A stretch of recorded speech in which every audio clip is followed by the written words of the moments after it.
नमस्कार, स्वागत है आप सभी का मुद्दा आपका में। मैं हूं प्रीति सिंह। प्रधानमंत्री नरेंद्र मोदी ने आज वीडियो कॉन्फ्रेंसिंग के जरिए हेल्थ एंड मेडिकल रिसर्च पर पोस्ट बजट वेबिनार को संबोधित किया। प्रधानमंत्री ने कहा कि हमने हेल्थ केयर को सिर्फ स्वास्थ्य मंत्रालय तक सीमित नहीं रखा है, बल्कि इसे संपूर्ण प्रशासनिक व्यवस्था का हिस्सा बनाया है।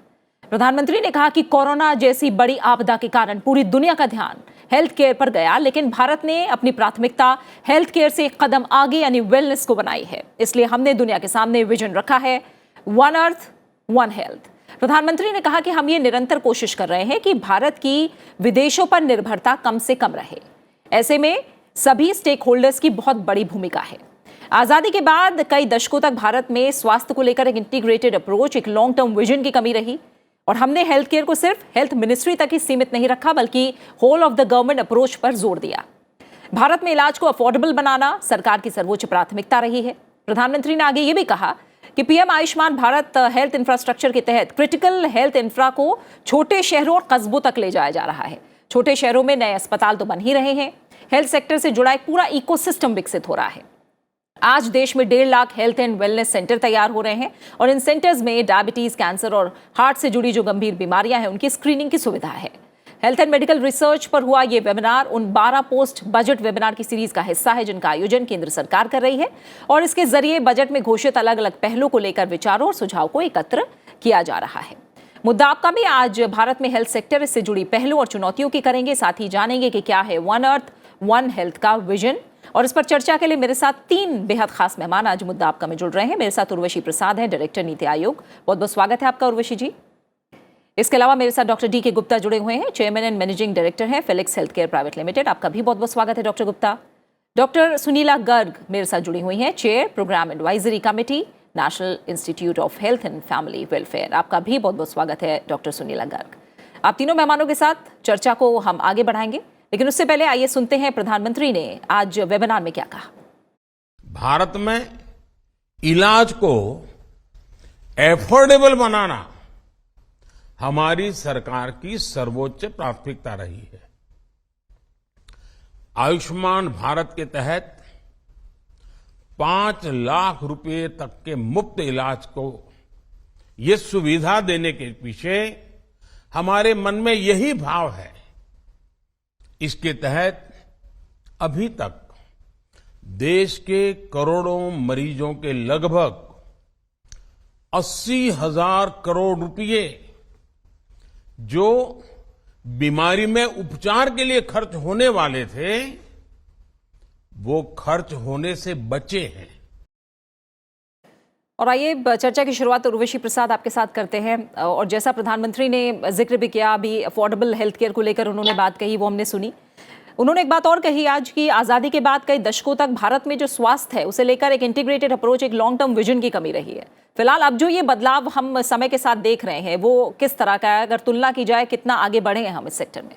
एक जो सबसे बड़ा इसमें शिफ्ट आया है वो ये है कि सिर्फ क्यूरेटिव हेल्थ केयर जो है कि सिर्फ इलाज बीमारियों का और अस्पतालों पे फोकस ना करके अब एक हेल्थ केयर को एक होलिस्टिक तरीके से देखने का अटेम्प्ट किया गया है, जिसमें कि अच्छा लाइफस्टाइल लोगों में कैसे प्रमोट करें, उनको पौष्टिक आहार कैसे मिले, जो क्लाइमेट रिलेटेड इश्यूज हैं उनको कैसे एड्रेस किया जाए, साफ पानी मिले लोगों को, स्वच्छता हो, सैनिटेशन सर्विसेज हो, तो हर तरीके से अब हेल्थ को देखा जा रहा है।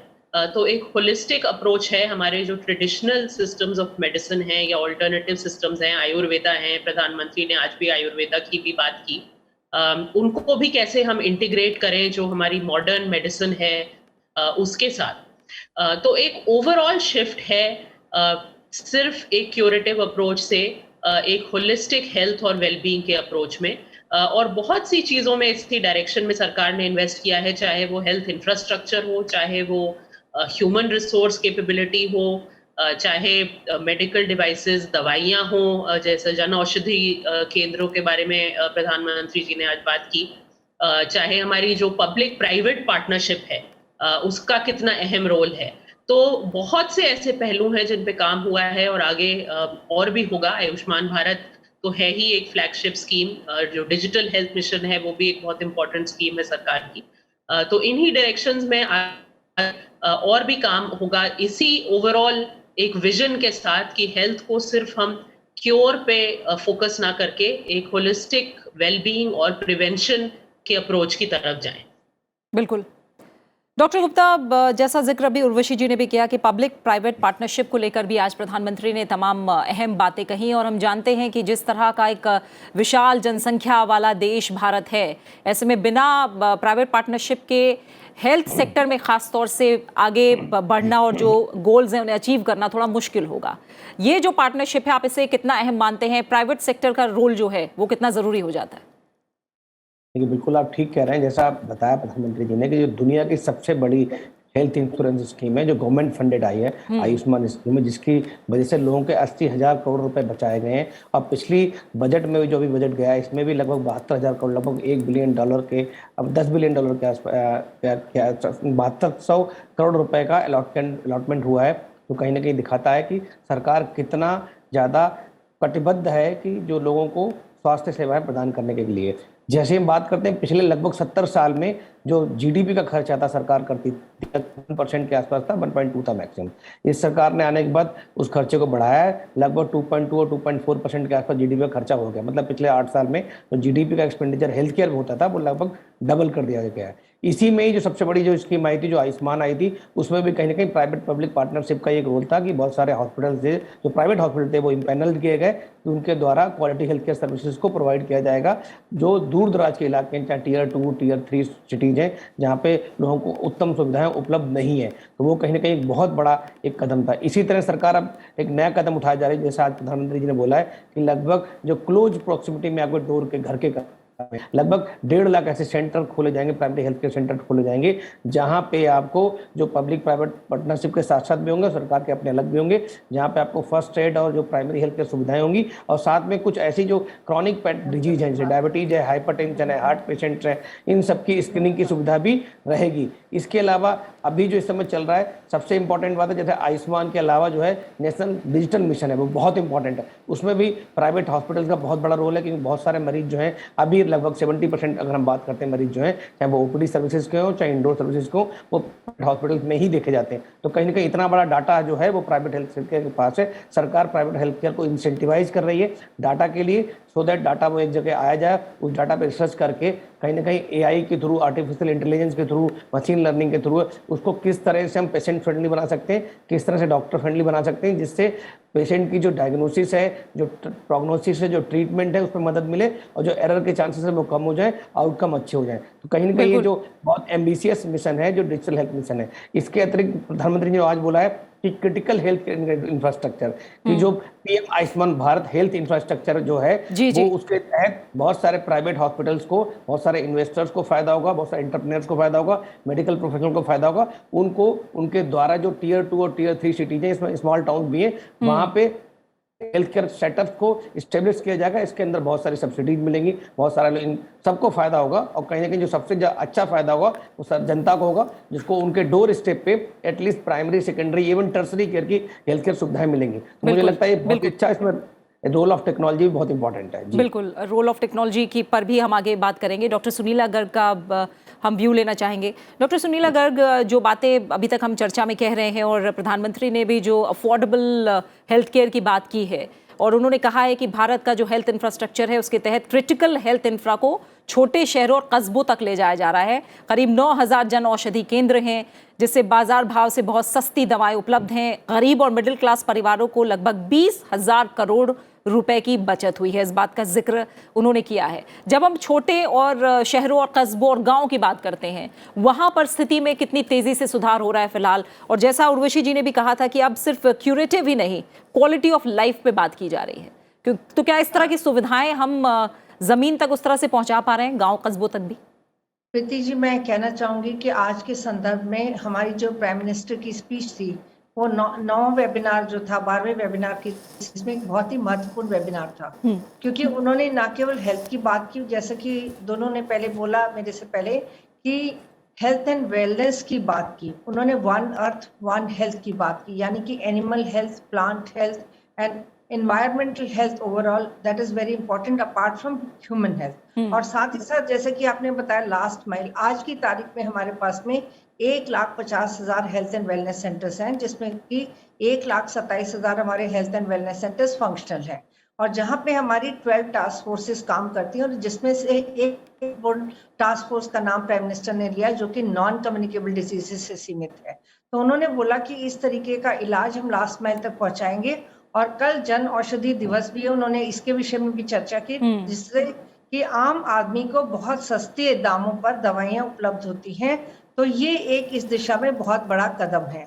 तो हमें ना कि केवल हेल्थ की तरफ ध्यान देना है, बल्कि हेल्थ एंड वेलनेस की तरफ भी ध्यान देना है। और उन्होंने ये भी बताया कि साथ ही साथ हमें मेडिकल रिसर्च की तरफ, जो कि एक इम्पॉर्टेंट मुद्दा है, और जिसमें कि क्योंकि हमारा देश जो है वो फार्मेसी का हब है, उन्होंने इसकी तरफ भी बिल्कुल उन्होंने ये बताया कि हमें फार्मेसी हब, असिस्टिव डिवाइसेस का हब, इन दो विषयों के ऊपर भी एक बहुत इंपॉर्टेंट मुद्दा है, जहां पे इन्वेस्टर्स आके प्राइवेट सेगमेंट से आके वो अपना स्टेक इसमें लगा सकते हैं। तो इससे बहुत बड़ी हमारी प्राइवेट पब्लिक पार्टनरशिप भी बढ़ेगी। और जो उन्होंने एक और जो बताया कि हमारे ह्यूमन रिसोर्सेज, जो कि हमने 260 के करीब मेडिकल कॉलेजेस खुले हैं, और हमारे 157 नर्सिंग इंस्टीट्यूट्स खुलने जा रहे हैं, जिसमें कि वो केवल हमारी सप्लाई नहीं है जो कि लास्ट माइल तक जाएगी, परंतु ये ग्लोबल सप्लाई है। इसके लिए हम इस दिशा में जा रहे हैं। तो भारत केवल अपने ही लिए काम नहीं कर रहा, अपने लिए लास्ट माइल के लिए जाने का नहीं सोच रहा, परंतु वो पूरा विश्व स्तर पे हमें किस तरह से जाना है, हमारी सोच बहुत लंबी है। और इस दिशा में हमारा विजन जो है, जैसे कि उन्होंने बताया कि ये केवल हेल्थ मिनिस्ट्री का मुद्दा नहीं है, ये पूरी गवर्नेंस का मुद्दा है। तो इसलिए एक जो डॉक्यूमेंट है, ये हमारा पूरा वन वर्ल्ड वन हेल्थ या वन अर्थ वन हेल्थ की तरफ हम बात करते हैं। तो इसलिए हमारा मुद्दा जो है, हमारा विजन बहुत बड़ा है, बहुत स्ट्रांग है, एंड हमारा फोकस जो है लास्ट माइल तक जाने का है, ताकि जो एक हमारा आदमी आखिरी मील पे बैठा है, चाहे वो उत्तर प्रदेश है, चाहे मध्य प्रदेश है, चाहे वो हम छत्तीसगढ़ की बात करें, सुविधाएं हर आदमी तक आखिरी मील तक हमारी पहुंचनी चाहिए।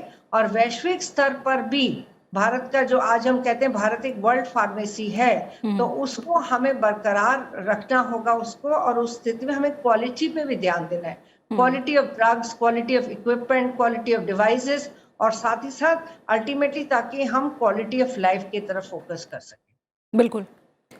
तो ये तमाम बड़ी बातें हैं जो आपने दोहराई हैं डॉक्टर गर्ग। उर्वशी जी से मैं चाहूँगी कि जब थोड़ा मोटे तौर पर हमें डॉक्टर गर्ग ने बताने की कोशिश की है, जब वन वर्ल्ड वन हेल्थ की बात प्रधानमंत्री और हमने इस बजट में और स्वास्थ्य सेक्टर को लेकर की जा रही है, इसके मायने क्या है? जी, तो जैसे कि कहा गया कि वन वर्ल्ड वन हेल्थ, मतलब इसके एक तो ये है कि हेल्थ इटसेल्फ को एक ब्रॉडर तरीके से देखना, जिसकी हमने चर्चा की कि सिर्फ एक तो ह्यूमन हेल्थ को ही एक ब्रॉडर पर्सपेक्टिव से देखना, और फिर सिर्फ ह्यूमन हेल्थ नहीं बल्कि एनिमल हेल्थ, तो ओवरऑल एनवायरमेंटल हेल्थ को भी उसमें जोड़ना। तो एक तो उसका वो पहलू है। दूसरा जो वन वर्ल्ड का है, वो स्पेशली जो हम पैंडेमिक से निकल के आ रहे हैं बाहर, ये और भी इम्पोर्टेंट हो जाता है कि अब आप हेल्थ के बारे में सिर्फ ये नहीं सोच सकते कि अगर मेरे देश की धरती में कोई हेल्थ रिलेटेड प्रॉब्लम हो रही है तो मैं सिर्फ उस पर ध्यान दूं तो काफी है। आपको जो आपके बॉर्डर्स के बाहर हो रहा है वो उस पर भी उतना ही ध्यान देना है, क्योंकि अब ये पूरा एक इंटरकनेक्टेड दुनिया है, जो हम कहते हैं कि हाईली इंटरकनेक्टेड है। और हमने देखा कि कोविड जैसा वायरस कितनी जल्दी फैला, क्योंकि दुनिया भर में लोग ट्रैवल करते हैं, गुड्स का मूवमेंट होता है, तो कोई भी हेल्थ समस्या दुनिया के किसी में भी कोने में भी हो रही हो, वो हर किसी को कहीं ना कहीं किसी ना किसी तरीके से इम्पैक्ट करेगी। इसीलिए अब हमें हेल्थ को जो एक बॉर्डर्स के बियॉन्ड जाके भी सोचना बहुत जरूरी है। और ये हमारी G20 का भी प्रेसिडेंसी का साल है, तो ये थीम और इम्पोर्टेंट होता है कि हम रिसर्च, डेवलपमेंट, डेटा शेयरिंग, इस तरह के जो बहुत महत्वपूर्ण एरियाज हैं, उसमें किस तरह का कोलैबोरेशन हम ला सकते हैं अपने नेबर्स के साथ, बाहर के और देशों के साथ। क्योंकि जब तक वो कोलैबोरेशन नहीं होगा तब तक हेल्थ को एक होलिस्टिक तरीके से एड्रेस करना और पूरी दुनिया को जो हेल्थ केयर एड्रेस करने की जरूरत है, क्योंकि एक पैंडेमिक होता है या कोई भी आप देखें बीमारी कहीं भी होती है तो वो अल्टीमेटली सबको अफेक्ट करती है। बहुत समय तक लोग सोचते थे कि ट्यूबरक्लोसिस जैसे कि एक बीमारी है कि वो सिर्फ गरीब देशों में पाई जाती है। अब आप देखेंगे कि जो बहुत विकसित देश हैं उनमें भी ट्यूबरक्लोसिस की समस्या है, उनमें भी ड्रग रेजिस्टेंट जो बैक्टीरिया है वो उभर के आ रहे हैं। तो बेसिकली कहना ये है कि अब कोई इस कंफर्ट लेवल में नहीं रह सकता है कि अच्छा ये मेरी प्रॉब्लम नहीं है, ये किसी और देश की प्रॉब्लम है। सबको कोलैबोरेट करना पड़ेगा, सबको कोऑपरेट करना पड़ेगा, चाहे वो रिसर्च हो, डेवलपमेंट हो, वैक्सीन हो, नई दवाइयां हो या फिर डेटा शेयरिंग हो। ऑफ कोर्स हेल्थ डेटा बहुत सेंसिटिव होता है, तो उसको बहुत ध्यान से और बहुत उसमें एथिक्स और सेंसिटिविटी के साथ वो शेयर होता है, लेकिन रिसर्च के लिए खास तौर से सर्वेलेंस पर्पसेस के लिए किस तरह से देशों के बीच में वो कोलैबोरेशन बढ़े, वो भी मुझे लगता है ये वन वर्ल्ड वन हेल्थ का एक बहुत बड़ा इंपॉर्टेंट डायमेंशन है। बिल्कुल बिल्कुल। किस तरह से जो तमाम देश हैं उनमें इन चीज़ों को लेकर सहयोग और सामंजस्य बढ़े, ये एक बहुत बड़ा पॉइंट है जो वन अर्थ वन हेल्थ की जब हम बात करते हैं तो। डॉक्टर गुप्ता, जो बातें अभी डॉक्टर गर्ग ने भी कही थी कि जो मेडिकल रिसर्च है ख़ास तौर से उस पर ध्यान देना है। तमाम हम फार्मेसी ऑफ द वर्ल्ड ज़रूर हैं, लेकिन बहुत सी ऐसी चीज़ें हैं हेल्थ सेक्टर की जब हम बात करते हैं जिस पे हमारी निर्भरता विदेशों पे बहुत ज़्यादा है, और इसे कम करने के लिए जो स्टेक होल्डर्स हैं उनके साथ की बात प्रधानमंत्री ने भी आज कही है। कितना इंटरेस्ट आज मैं कहूँ कि प्राइवेट सेक्टर इन चीज़ों को लेकर आज दिखा रहा है, आगे की राह क्या दिख रही है? देखिए, बिल्कुल ठीक कह रहे हैं। जैसा हम लोगों का जो खास करके जो हॉस्पिटल इंडस्ट्री है उसका बहुत बड़ा डिपेंडेंसी है जो बाहर की इक्विपमेंट्स हैं, इंस्ट्रूमेंट्स हैं, मेडिकल डिवाइसेस हैं, तो कहीं ना कहीं जो सरकार ने इसके लिए बहुत ज़्यादा प्रोत्साहित किया है। बहुत सारी नई स्कीम्स आई हैं मेडिकल डिवाइस सेक्टर में, जिसकी वजह से 30,000 करोड़ की PLI स्कीम्स लॉन्च की गई। बहुत सारे मेडिकल डिवाइस पार्क डेवलप हो रहे हैं। मैं उत्तर प्रदेश की बात कर रहा हूँ तो उत्तर प्रदेश में यमुना एक्सप्रेस के पास पूरा एक मेडिकल डिवाइस पार्क विकसित हो रहा है, जो खाली भारतवर्ष में नहीं बल्कि देश के अन्य हिस्सों में भी सप्लाई करेगा। इसके अलावा विदेशों में भी बहुत सारे जो मेडिकल डिवाइसेस हैं उनका सप्लाई करेगा, वहाँ निर्यात करेगा। तो कहीं ना कहीं सबके लिए एक्सेसिबल होंगी जो मेडिकल डिवाइसेस हैं, जो अभी बहुत महंगी हो रही हैं, बहुत सारे इंपोर्ट ड्यूटीज देनी पड़ रही हैं। तो ये मुझे लगता है एक बहुत बड़ा कदम है कि हम मेडिकल इंफ्रा में मेडिकल इक्विपमेंट, मेडिकल डिवाइसेस और जो बड़ी हाई एंड मशीनरी है उस पर हम फोकस कर रहे हैं। वो हम जो भारत मेक है उस पर फोकस कर रहे हैं। इसके अतिरिक्त फार्मा में भी उन्होंने बोला है कि बहुत सारा जो एरिया है जहाँ पे भी इन्वेस्टमेंट की जरूरत है, बहुत बड़ा फोकस करना चाहिए। अभी जो इसका जो पोटेंशियल साइज है ग्रोथ का मार्केट का, वो बियॉन्ड 10 लाख करोड़ बोला है उन्होंने। तो 10 लाख करोड़ से ज्यादा साइज है जो फार्मा का है। इसके अलावा एक और बात बताइए जो सबसे इंपॉर्टेंट, जैसा आप सब भी बोल रहे हैं, खाली हेल्थ इंडस्ट्री या हेल्थ मिनिस्ट्री नहीं है, इसके अलावा बहुत सारी अन्य जो स्कीम है उन्होंने कहीं ना कहीं हेल्थ वेलनेस पे, हेल्थ प्रिवेंशन पे काम किया है। जिसमें उज्ज्वला स्कीम थी, जिसमें स्मोक रिलेटेड जितनी जो अस्थमा है, सांस की बीमारियां, उसको कम करा। जल जीवन मिशन था जो वाटर बॉर्न डिजीज थी उनको कम किया। नेशनल पोषण मिशन था जिसने एनीमिया और मलन्यूट्रिशन को कम किया। इसके अलावा मिलेट्स अन्ना, एक international year of the millets की जो स्कीम थी उसने सबके लिए मदद की। जो मिलेट्स जो हमारा बोलते हैं आजकल, जो बहुत ही अच्छा सारा प्रोटीन और बहुत सारे अन्य एंटीऑक्सीडेंट पदार्थ हैं जो हमारे लिए एक सुपर फूड की तरह काम करता है। PM मटरू बंदना योजना है, मिशन इंद्रधनुष है जो वैक्सीनेशन के लिए काम आती है, फिट इंडिया मूवमेंट है, आयुर्वेदा है। तो कहीं ना कहीं ये होलिस्टिक अप्रोच की जरूरत है, 360 डिग्री हेल्थ को कवर करने की जरूरत है, जिसमें प्रिवेंटिव, क्यूरेटिव सब कुछ का ध्यान हो। और हेल्थ मिनिस्ट्री के अलावा जो अन्य एलाइड मिनिस्ट्री हैं उन सबको मिलकर काम करने की जरूरत है। इसके अलावा प्राइवेट सेक्टर के बहुत सारे जो अदर इंडस्ट्रीज है, फार्मा है, मेडिकल डिवाइसेस है, हॉस्पिटल इंडस्ट्री है, मेडिकल इंश्योरेंस इंडस्ट्री है, इन सबको मिलकर काम करना पड़ेगा। बिकॉज हम लोग 165 की आबादी है, सब मिलकर काम करेंगे तभी हम एक अच्छे स्वस्थ भारत को जन्म दे सकते हैं। बिल्कुल, तमाम जो मिनिस्ट्रीज हैं उनके बीच सामंजस्य, उद्योग जो अलग अलग हैं, जो शिक्षाविद हैं और साथ ही सरकार, इनके बीच कैसे सामंजस्य और बढ़े ताकि आउटपुट और अच्छा मिले, इसकी बात जाहिर तौर पर की गई है। और डिजिटल हेल्थ ID की बात की गई, ई-संजीवनी जैसी जो टेली कंसल्टेशन है, उनके प्रयास से घर बैठे ही 10 करोड़ लोग डॉक्टर से ऑनलाइन कंसल्टेशन का लाभ लेते हैं। टेस्टिंग और जो दवाओं की डिलीवरी है उससे जुड़ा जो लॉजिस्टिक है उसमें क्रांतिकारी परिवर्तन हाल के सालों में आया है, ये भी हमने देखा है। तो ये तमाम बड़े बदलाव है जो डॉक्टर सुनीला गर्ग हो रहे हैं। लेकिन जिस 360 व्यू की बात हम कर रहे हैं उसके बीच आप अभी के समय में चुनौतियां, चैलेंजेस बड़े क्या देखते हैं? देखिए, चैलेंजेस तो हैं क्योंकि हमारा देश बहुत बड़ा है। आज हम 140 करोड़ की बात कर रहे हैं, यानी कि 36 स्टेट्स और यूनियन टेरिटरीज, जो कि बिल्कुल। अपने आप में बहुत डाइवर्स हैं। परंतु अगर हमारे पास में, क्योंकि हमें जो पूरी हमारी जो स्वास्थ्य को हम देखें तो हमें पूरी डिसेंट्रलाइज अप्रोच एक अपने आप में एक बहुत बड़ा चैलेंज है।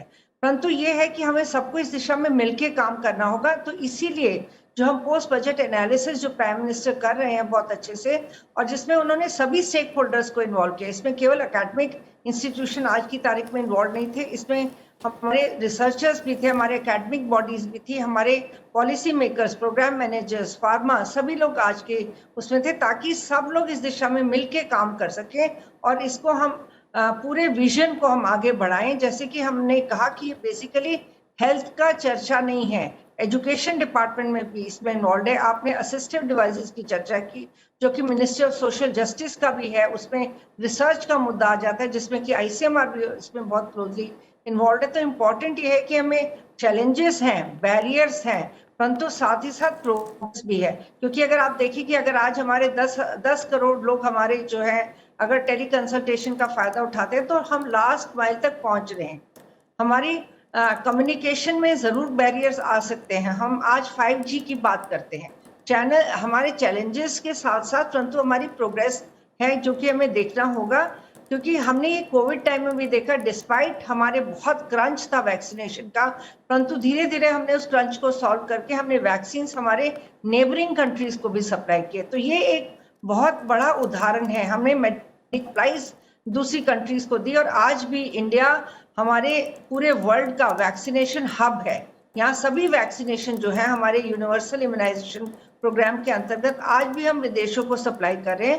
परंतु जैसा कि मैं आपको कह रही हूँ, हमारा विजन बहुत बड़ा है, तो रास्ते में हमारी रुकावटें आएंगी, परंतु हम मिलके साथ चलेंगे तो जरूरी है कि हम मिलके हमारे विजन को हम अचीव कर पाएंगे। और जैसे कि महात्मा गांधी ने कहा था कि you be the vision of change what you want to see in the world, तो हमें जरूर उस सब का, हमें एक चेंज का हमें वो सपना जरूर देखना है जो कि हम देखना चाहते हैं, और इस दिशा में हमें मिलके काम करना होगा।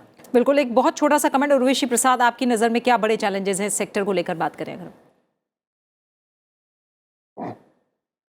तो ये सबसे बड़ा तो यही है कि हम लोग, जैसा कहा सुनीला जी ने, बहुत स्केल पे हमें काम करने की जरूरत है, क्योंकि बहुत ही बड़ा और डाइवर्स देश है, और हेल्थ सिस्टम में बहुत फर्क है। अलग अलग राज्यों में, अलग अलग जिलों में जो हेल्थ सिस्टम है उसमें बहुत ज्यादा फर्क है। फिजिकल इंफ्रास्ट्रक्चर के माध्यम से देखें, ह्यूमन रिसोर्स कैपेसिटी के लेंस से देखें, तो जो ये डिस्पैरिटीज हैं उनको हमें एड्रेस करना है। चाहे फिजिकल इंफ्रा हो, चाहे ह्यूमन रिसोर्स कैपेसिटी हो, चाहे टेक्नोलॉजी यूज हो हेल्थ केयर में, एक्सेस टू ड्रग्स और डिवाइसेस की हमने बात की। तो इस हर एरिया में, हर एस्पेक्ट में हमें जो इनइक्विटीज हैं, जो गैप्स हैं हमारे अलग अलग राज्यों में, उनको एक लोकलाइज्ड, एक टारगेटेड स्ट्रैटेजी के जरिए एड्रेस करने की जरूरत है। और ये तभी हो पाएगा अगर हर स्टेक होल्डर साथ में काम करे, जैसे हम कह रहे हैं, और ये पैनल ने बात भी की है कि चाहे वो गवर्नमेंट हो हर लेवल पे, ये सिर्फ केंद्र सरकार की बात नहीं है, राज्य सरकारें भी हैं, जो लोकल गवर्नमेंट्स हैं उनका बहुत इम्पोर्टेंट रोल है, कोविड में भी देखा आपने। फिर प्राइवेट सेक्टर है, सिविल सोसाइटी है, सिविल सोसाइटी का बहुत इंपॉर्टेंट रोल है बिहेवियर चेंज लाने में, जो हम हेल्थ की बात करते हैं। हर स्टेक होल्डर जब साथ में आके काम करेगा, तो जो हम ये डिस्पैरिटीज हैं अलग अलग राज्यों के बीच में, उनको एड्रेस कर पाएंगे और पूरे देश को एक कॉमन और strong level of health care पे ला पाएंगे। बिल्कुल, और इसी के साथ समय यही पूरा हो गया। उर्वशी प्रसाद आपका, डॉक्टर DK गुप्ता आपका, डॉक्टर सुनीला गर्ग, आप तीनों मेहमानों का बहुत बहुत शुक्रिया मेरे साथ इस चर्चा में मुद्दा आपका में जुड़ने के लिए। तो जाहिर तौर पर देश में सभी के लिए इलाज को अफोर्डेबल बनाना और ओवरऑल वेलनेस पर ध्यान देना सरकार की प्राथमिकता है। और अगर हम देखें तो देश में लगातार स्वास्थ्य देखभाल में विदेशों पर, यानी जो विदेशी देश हैं उन पर कम से कम निर्भरता सुनिश्चित करने की पूरी कोशिश की जा रही है। और आत्मनिर्भर बनने के लिए जो हमारे तमाम उद्यमी हैं, और जैसा लगातार चर्चा में भी बात की, जो तमाम स्टेक होल्डर्स हैं, उन्हें ये सुनिश्चित करना होगा कि हमें, चाहे वो कोई टेक्नोलॉजी हो या और जो निर्भरता है, उनका आयात करने की ज़रूरत ना पड़े। साथ ही तमाम देशों के बीच स्वास्थ्य को लेकर जो सामंजस्य है, यानी वन अर्थ वन हेल्थ, आज के समय की सबसे बड़ी ज़रूरत है। और इस दिशा में भारत हर देश को एक राह उत्साह दिखाता ज़रूर नज़र आ रहा है। हालांकि कुछ चुनौतियां भी हैं जिन पर अगर समय रहते ध्यान दिया जाए तो बहुत जल्द ये सेक्टर हमें और फलता फूलता नजर आएगा। इसी के साथ फिलहाल मुद्दा आपका में इतना ही। अपना अच्छे से ख्याल रखिए और मुझे दीजिए इजाज़त। नमस्कार।